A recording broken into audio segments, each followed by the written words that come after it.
صلی اللہ علیہ وسلم صلی اللہ علیہ وسلم صلی اللہ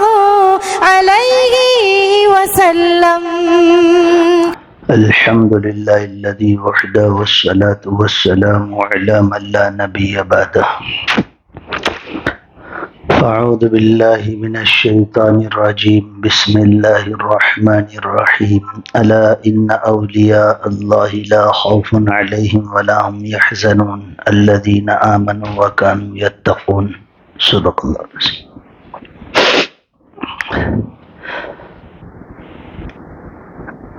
دنیا کے اندر ایک ضابطہ، ایک قانون ہے کہ چھوٹا آدمی بڑے سے دوستی لگانا چاہے تو لگ نہیں سکتی، ہو نہیں سکتی. ہر چھوٹا ہمیشہ یہ چاہتا ہے کہ میری بڑوں سے دوستی ہو، چاہے وہ عہدے کے اعتبار سے، منصب کے اعتبار سے، طاقت کے اعتبار سے، مال کے اعتبار سے، جس اعتبار سے بھی بڑا ہو. چھوٹا آدمی چاہتا ہے میری اس سے دوستی اور تعلق ہو تاکہ مجھے کوئی بھی موقع پر کام دے. لیکن وہ دوستی لگ نہیں سکتی. جب بڑا چاہے تب ہی وہ دوستی لگ سکتی ہے. تو ایسے ہی اللہ تبارک و تعالی علی کل شیء قدیر ہیں اور اکبر من کل شیء ہیں. لہذا اللہ تبارک و تعالیٰ کے ساتھ کبھی دوستی کا تعلق ایسا ہی ہے جس کو لا الہ الا اللہ محمد الرسول اللہ سے ابتدا ہوتی ہے، سبمیشن ہوتا ہے. تو اللہ تبارک و تعالیٰ چاہیں تب ہی وہ دوستی لگ سکتی ہے، اور اللہ پاک نہ چاہیں تو وہ دوستی اور تعلق لگ نہیں سکتا. اور یہ نئی بات نہیں ہے، دنیا کے اندر ساری مخلوق کا بھی یہی ضابطہ ہے. تو ایک بات سمجھ میں آئی ایمان کے ملنے اور نہ ملنے کی. بہرحال اللہ تبارک و تعالیٰ کے ساتھ یہ جو تعلق ہے، دوستی ہے، یہ اللہ تبارک و تعالیٰ نے اپنے فضل و کرم سے ہمیں عطا فرمائی. لا الہ الا اللہ محمد الرسول اللہ صلی اللہ تعالی علیہ وسلم یہ پڑھنے کی، اس کو ماننے کی توفیق عطا فرمائی. یہ پڑھنا ہم لوگ جیسے ابھی پھر سے میں نے پڑھ دیا لا الہ الا اللہ محمد الرسول اللہ، تو یہ پڑھنا اللہ تبارک و تعالیٰ کی مرضی کے ساتھ ہے، اس کی مرضی کے بغیر نہیں ہے. اور یہ کہنا کہ اللہ ہی عبادت کے لائق ہے، اللہ کے علاوہ کوئی عبادت کے لائق نہیں ہے، معبود حقیقی صرف اللہ ہے، یہ کہنا یعنی اللہ تبارک و تعالیٰ کی ہاں کے ساتھ ہی سارے کام ہوئے تھے، ہو رہے اور ہوں گے. اور اللہ کی ہاں جس میں نہ ہو کوئی کام وجود میں آ سکتا نہیں. سارے ہی کام اللہ کی ہاں کے ساتھ ہے. چاہے درخت کا ایک پتا ہلتا کیوں نہ ہو، سمندر کی ایک موج اٹھی ہے تو فوراً سمجھ جا اللہ کی ہاں ہے تو اٹھی ہے. اور یہ نیچے گری تو اللہ کی ہاں ہوئی تو گری. اللہ تبارک و تعالیٰ کی ہاں تھی تو موسیٰ علیہ نبینا علیہ السلام کے لیے دریا کا پانی دونوں طرف ٹھہر گیا، نیچے نہیں آنا، رک جاؤ. اور جب تک اللہ کی ہاں رہی ٹھہرے رہو، وہاں تک رہا. فرعون بھی اترا، اللہ نے کہا بس اب اتر جاؤ، اب نیچے آ جاؤ، پانی میں آ جاؤ، زمین پہ آ جاؤ پانی کو کا، تو پھر وہ نیچے آ گیا.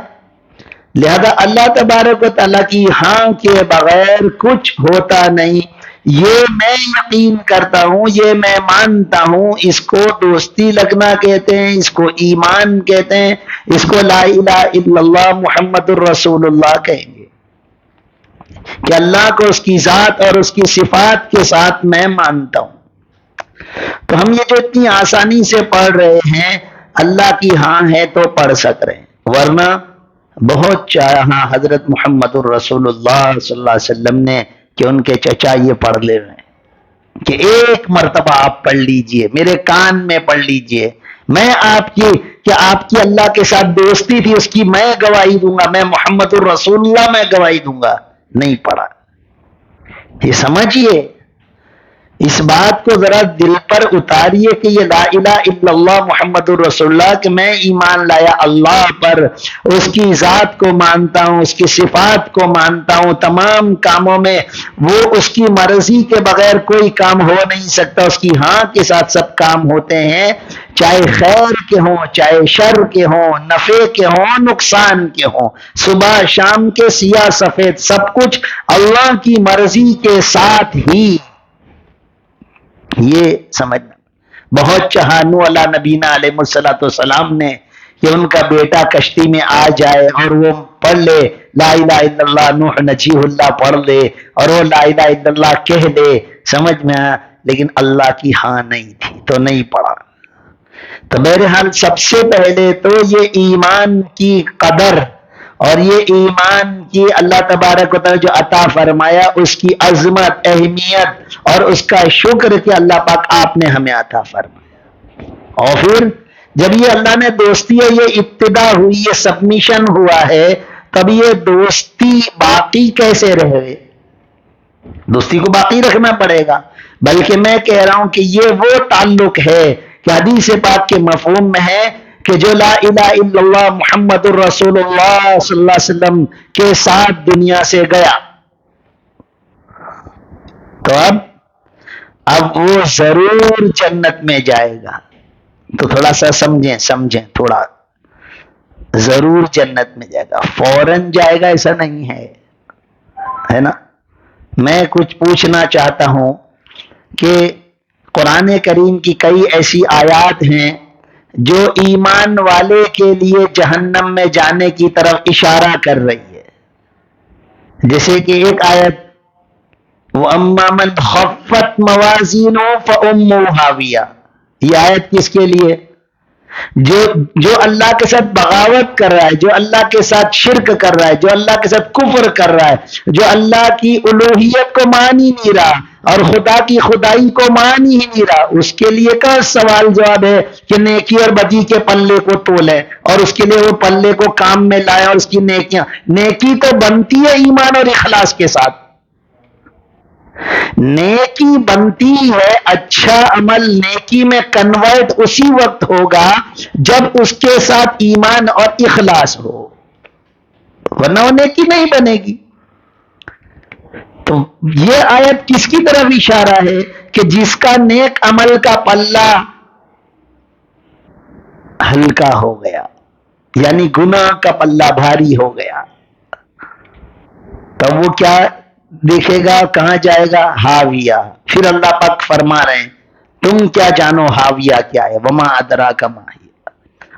نار حامیہ، وہ تو آگ کے لمبے لمبے ستون ہیں کہ اس میں جو گرا نکل نہیں سکتا۔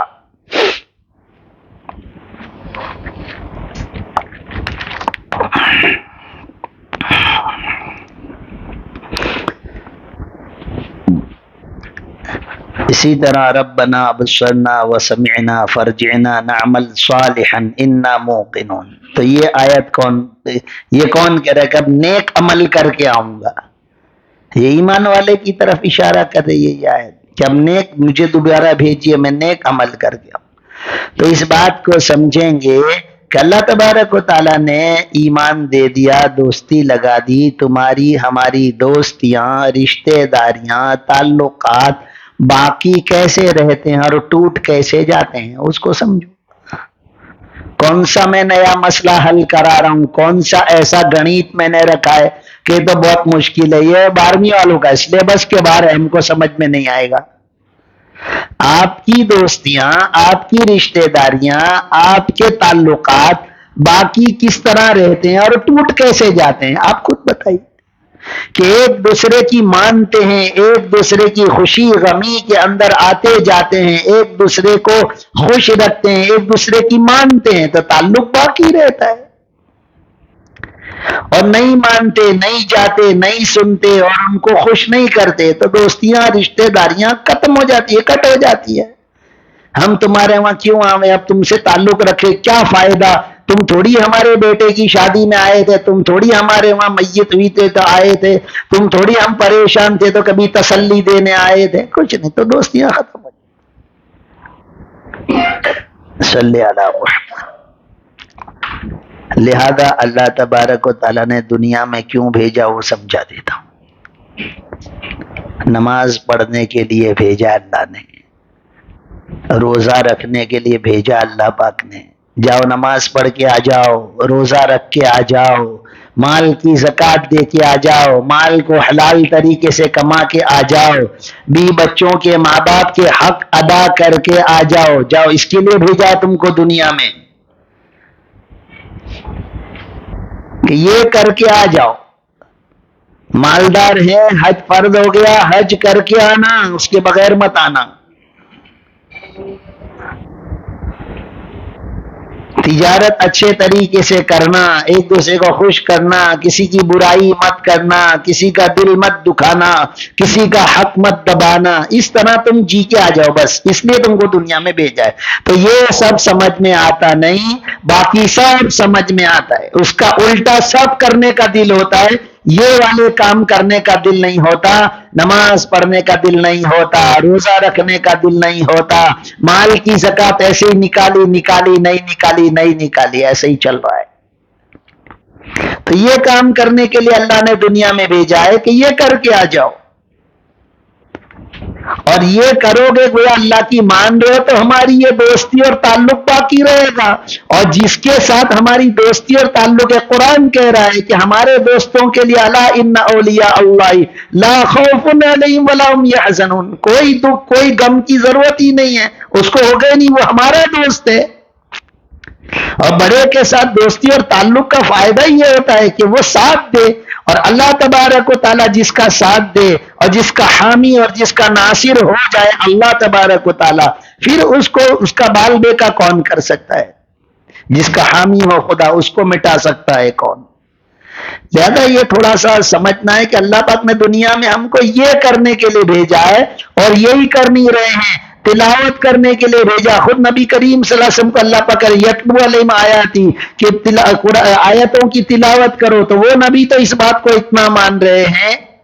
ہم تو نیچے بیٹھ جائیں، قرآن کھول کے پڑھ لیں تو تلاوت ہو جائے، وہ رسول اللہ صلی اللہ علیہ وسلم کھڑے ہو کر تلاوت کر رہے ہیں، اور اس انداز سے کر رہے ہیں، اتنا تھکا رہے ہیں تلاوت میں اپنے آپ کو کہ پاؤں سوج جا رہے ہیں، ورم کر جا رہے ہیں، اتنا اس اللہ کے حکم کو پورا کیا۔ اور امت تو بغیر تلاوت کے مرنا چاہ رہی کہ مر جاؤں گا، تلاوت نہیں کروں گا ہی نہیں تلاوت، اس کو بیکار و فضول کا کام سمجھ رہے ہیں۔ نبی آخر الزمان کو کہ عقل کے اللہ نے 100 حصے کیے، ایک حصے میں ساری دنیا والوں کو عقل دی، اس میں سب آگے 99 عقل کے حصے نبی کریم صلی اللہ علیہ وسلم کو دیے، وہ رسول اللہ صلی اللہ علیہ وسلم راتوں کو تلاوت کرے، ورتل القرآن ترتیلا، اور امت تلاوت کے کام کو فضول سمجھ کر چھوڑے ہوئے، کر نہیں رہی ہے تلاوت، اس کے بعد بولے ٹائم نہیں ہے، تو فضول سمجھ رہا ہے اس لیے تیرے پاس ٹائم نہیں ہے، ورنہ تو دیگر کاموں کے لیے جس کو تو اہمیت دے رہا ہے فون کے دیکھنے کو، اس کے لیے تیرے پاس ٹائم ہے، برابر دیکھ رہا ہے فون، روزانہ وقت دے رہا ہے، کئی جی بی اس میں سے تو برابر اس کو استعمال کر رہا ہے۔ صلی علی محمد۔ تو جو اللہ تبارک و تعالیٰ نے کام دیے ہیں کہ یہ کام کرو، ہمارے راضی کرنے والے کام کرو، تو یہ دوستی باقی رہے گی، ورنہ جو سبمیشن کا فارم بھرا تھا، جو لا الہ الا اللہ کا تھا کہ ہم کینسل کر دیں گے، تمہارا فارم کینسل کر دیں گے، جو تم نے دوستی کا تعلق اور جو تم نے سبمیشن کیا تھا، فارم بھرا تھا کہ ہم لا الہ الا اللہ کہہ کر داخل ہوتے ہیں اور دوستی کی شروعات کرتے ہیں، تو ہم کینسل کر دیں گے کہ نہیں تم ہماری مانتے ہی نہیں ہو، تو تم سوچ رہے ہو کہ تمہاری دوستی نہیں، تم کب آئے ہمارے وہاں، ہم تمہارا کوئی کام نہیں بناتے، تمہاری ہماری دوستی کٹ۔ تو بسا اوقات مسلسل اللہ تبارک و تعالیٰ کی نافرمانی کرنے سے ایمان سلب ہو جاتا ہے، ایمان اللہ نے دیا وہ اللہ لے لیتے ہیں، سمجھ میں اللہ تبارک و تعالیٰ سود بوجھ عطا فرمائے، سمجھ عطا فرمائے، کہ ہم لوگ کیا کر رہے ہیں، یہی کرنے کے لیے بھیجا۔ انبیاء نے آ کر کیا کیا، بتاؤ خواجہ صاحب نے آ کر کیا کیا، بتاؤ اہل اللہ نے آ کر کیا کیا، بتاؤ علماء اور مفقہین نے آ کر دنیا میں کیا کیا، نمازیں پڑھی، روزے رکھے، زکاتیں دی، اللہ کے حکم کو پورا کیا، باریکی سے اللہ کے راضی کرنے والے کاموں کو کیا، اور ہمیشہ اس بات کا خیال کیا کہ اللہ ناراض نہ ہو جائے۔ بلکہ نبی کریم صلی اللہ علیہ وسلم کے طائف کے سفر کی دعا میں جس کا خلاصہ یہ کہ نبی کریم صلی اللہ علیہ وسلم فرمایا، اللہ تبارک و تعالی اگر آپ راضی ہیں تو مجھے کسی کی بھی پرواہ نہیں کس نے مجھے مارا، کس نے مجھے برا بلا، اور اگر آپ راضی نہیں ہیں، ناراض ہیں، تو آپ کی ناراضگی کا دور کرنا اس وقت تک ضروری جب تک آپ راضی نہ ہو جائیں۔ تو دنیا میں اللہ کو راضی کرنے آئے تھے، تو وہ والے کام تو امت اور ہم کر نہیں رہے۔ اور یہی لا الہ الا اللہ، اس کا پاور اور اس کی طاقت کتنی ہے، کیونکہ جب اللہ کے ساتھ دوستی ہے، اللہ کے ساتھ تعلق ہے، اور یہ یقین ہو گیا اور یہ بٹھا لیا دماغ میں کہ اللہ کی ہاں کے بغیر کچھ نہیں ہوگا، جو کچھ بھی اللہ کی ہاں ہے تو ہوگا، اور ہاں نہیں ہے تو نہیں ہوگا۔ دنیا میں جو کچھ بھی ہو رہا ہے اللہ کی ہاں ہے تو ہو رہا ہے، خیر اور شر، نفع اور نقصان، رات اور دن، سیاہ سفید، جو کچھ بھی اللہ کی ہاں ہے تو ہو رہا ہے۔ اس پر ایمان لاؤ، اس کو یقین کرو، اور یہ ایمان اور اس کو پھر بار بار جب سوچو گے تو یہ یقین پختہ ہوتا چلا جائے گا، یہ یقین بڑھتا چلا جائے گا، اور اس کے پاور اور اس کی طاقتیں، چلو اس کو انشاءاللہ پھر کبھی آئندہ بتائیں گے کہ اس کے اندر اللہ نے کیا طاقتیں رکھی ہے۔ اللہ تبارک و تعالیٰ سود بوجھ عطا فرمائے، عمل کی توفیق عطا فرمائے۔ جس مقصد کے لیے اللہ رب العزت نے دنیا میں بھیجا ہے اس مقصد کو پورا کرنے کی توفیق عطا فرمائے۔ وآخر دعوانا